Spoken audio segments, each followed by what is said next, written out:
বিসমিল্লাহির রহমানির রহিম। আজকে আলোচনা করব মক্কা শরীফের খুবই কাছের পরিচিত একটি রাস্তা, যার নাম হচ্ছে ইব্রাহিম খলিল রোড।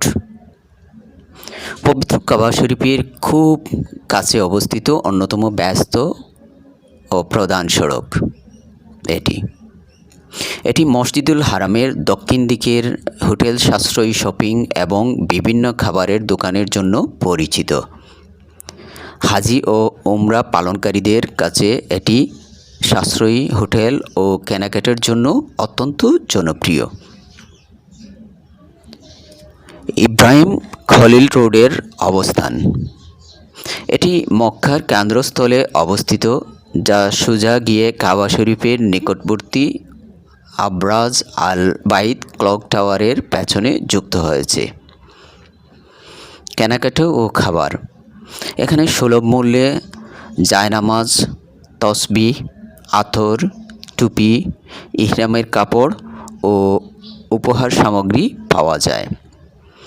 জনপ্রিয়তা। সাশ্রয়ী হোটেল ও খাবারের দোকান বেশি থাকায় বাঙালি সহ দক্ষিণ এশীয় হাজিদের কাছে এটি অত্যন্ত পছন্দের জায়গা।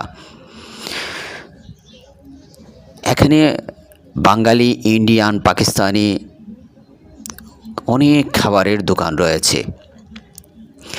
ব্যস্ততা। এই সড়কটি 24 ঘন্টাই মুখর থাকে এবং উমরা যাত্রী ও পর্যটকদের জন্য একটি অন্যতম প্রধান রাস্তা।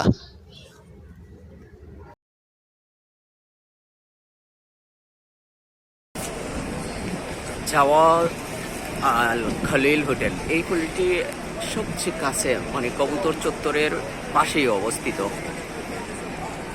এই যে কবুতরগুলো খাওয়া খেতেছে, এটার পাশেই অবস্থিত এবং এখান থেকে, এই হোটেল থেকে সরাসরি না নেমেই অনেকে নামাজ পড়ে থাকেন এহরামের সাথে।